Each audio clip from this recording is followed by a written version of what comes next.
quatrième et dernier module de la formation Colette. Ensemble, nous allons découvrir comment intégrer facilement Colette dans nos cours, en particulier à l'aide de la classe numérique, mais également en vous proposant de transposer dans la classe ordinaire ce que vous avez vécu lors du premier module. La classe numérique est un moyen d'enseignement synchrone, c'est-à-dire qui permet aux étudiants d'interagir avec vous, l'enseignant, et leurs pairs, en ligne et en temps réel. Une salle de classe numérique est un outil permettant aux enseignants de visualiser les progrès de leurs élèves et de communiquer avec eux pendant leur travail sur un parcours.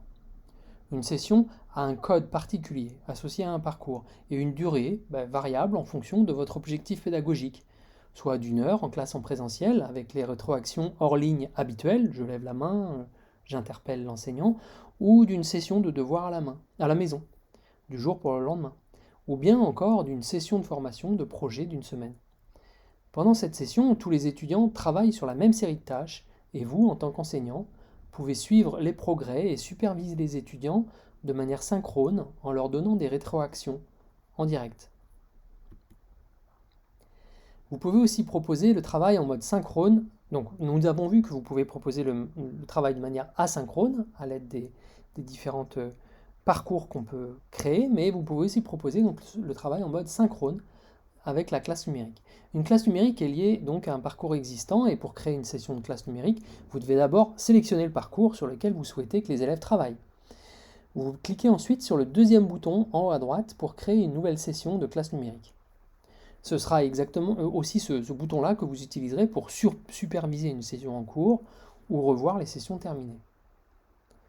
Une fois qu'on clique, eh bien, on peut voir la liste des sessions de classe numérique associées au parcours dont il est question. C'est là que vous pouvez donc inspecter les sessions terminées, superviser les sessions en cours, planifier les sessions futures en cliquant sur les boutons crayon ou lecture. Au début, bien sûr, cette liste est vide. Et c'est ici que vous pouvez donc créer une nouvelle session avec ce bouton plus en haut à droite.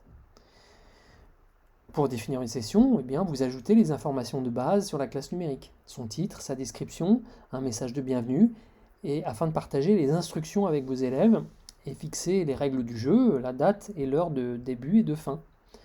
Le message de bienvenue doit motiver et préparer les élèves, que ce soit pour un défi rapide d'une heure en classe ou un devoir du jour pour le lendemain ou un projet d'une semaine. Une fois que vous avez planifié une session, vous pouvez la voir dans la liste des classes numériques, de la classe numérique associée à un parcours. Son code est de la forme S et 4 chiffres. Dans ce cas, dans le cas présent là, le code est S8527. Avec les élèves, c'est ça qu'il faut que vous donniez aux élèves pour qu'ils l'exécutent dans l'application mobile. Vous pouvez modifier les détails d'une session planifiée avec le bouton crayon ou afficher plus de détails en cliquant sur le bouton bleu Jouer, un carré avec un triangle dedans. Les élèves rejoignent la session en saisissant ce code-là, le code S8527, dans leur application mobile Colette. Il faut bien sûr qu'ils cliquent sur le bouton plus, comme pour n'importe quel parcours. Donc il faut ouvrir l'application Colette, cliquer sur le bouton plus, et puis entrer le code de la session. Voici quelques captures d'écran de l'application mobile que vous venez de commencer à utiliser. De gauche à droite, vous pouvez suivre le chemin pour ouvrir la première tâche à partir d'un parcours donné, que ce soit une session synchrone, de classe numérique, ou un parcours asynchrone, un parcours comme d'habitude. Ce que vous gagnez dans une session synchrone, c'est le chat. Donc, du point de vue de l'enseignant, vous pouvez lire une session en cours et voir la liste des étudiants qui ont rejoint la classe afin de superviser leur travail. Dans le cas présent, les étudiants viennent juste de rejoindre et n'ont pas encore vraiment commencé à travailler sur les tâches. Il n'y a pas d'événement à parcourir, no event, no event. Il reste par contre 3 jours de session. Dans l'aperçu présent, les événements les plus récents sont affichés à droite. Cela signifie que vous pouvez voir en temps réel que le premier utilisateur, Anatorfi, vient de soumettre une tâche et que le dernier utilisateur, Randall Cole, vient de quitter une tâche et a continué à afficher une autre tâche. Donc les points sont de différentes couleurs. Le gris, c'est intact. Le jaune, c'est commencer à travailler dessus. mais pas terminée, actuellement en cours. Le vert, c'est que la tâche a été soumise avec succès, et le rouge, la tâche a été abandonnée. En cliquant sur la ligne d'un élève précis, vous pouvez voir ses progrès. Les points indiquent les tâches, comme voilà, dans le parcours, et le point peut être, comme nous l'avons vu, gris, rouge, jaune ou vert.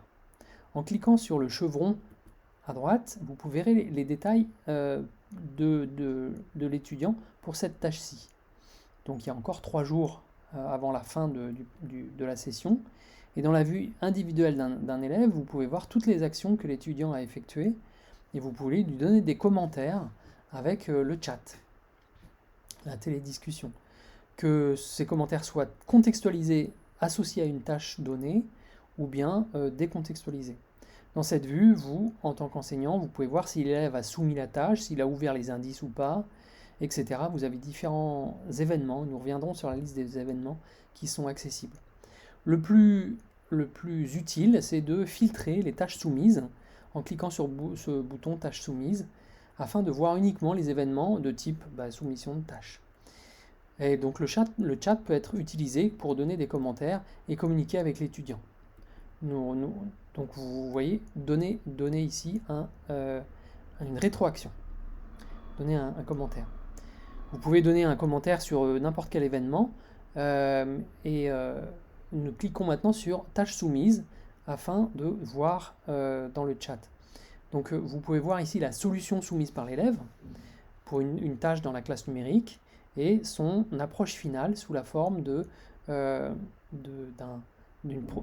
blocs de programmation par bloc. Vous pouvez faire défiler vers le haut et vers le bas afin d'étudier la solution.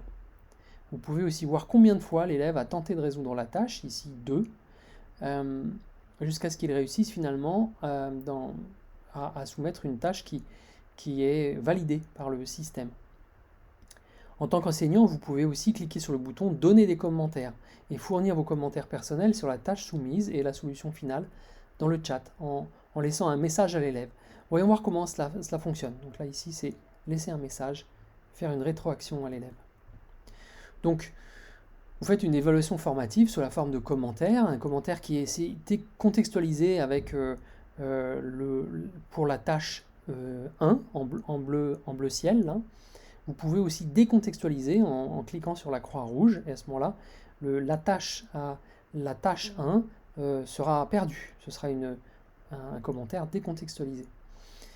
Le message peut être de type une image, comme par exemple l'image, une copie d'écran d'une programmation par bloc par exemple, ou un enregistrement audio, c'est quand même beaucoup plus rapide qu'un texte écrit, mais vous pouvez aussi utiliser le clavier pour faire un texte écrit dans le chat. Alors ce chat et ces différents commentaires sont privés et visibles uniquement par vous et votre élève. Après 6 mois, tout est effacé et donc l'application est conforme au RGPD. Donc voici par exemple un échange avec un élève. Donc l'élève peut très bien faire différents types de rétroaction. Vous laissez une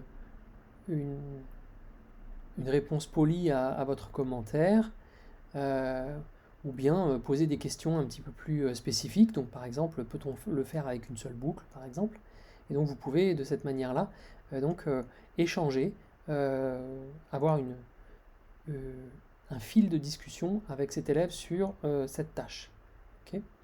Encore une fois, dans le fil de discussion, vous pouvez avoir de l'audio, des images, du texte. Vous pouvez commenter différents événements. Donc les différents événements sont consignés dans le système, vous pouvez les consulter.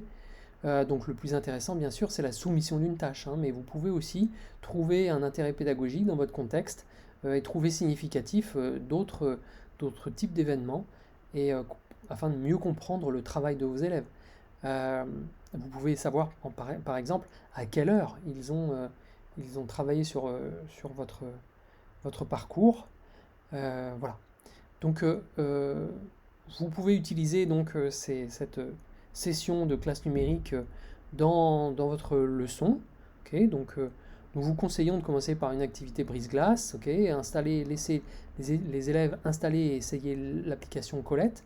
peut-être prévenir les parents ou la hiérarchie du fait que les élèves vont avoir à utiliser d'une manière pédagogiquement pertinente leur smartphone, et puis engager la discussion avec vos élèves, et puis les lancer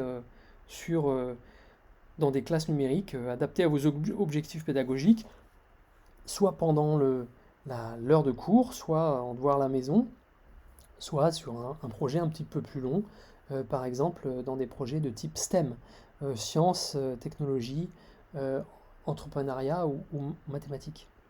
Voilà, nous espérons que vous avez aimé cette formation à la pensée computationnelle, en particulier en utilisant l'application Colette, et que vous trouverez un intérêt à l'utiliser dans vos classes. Au revoir.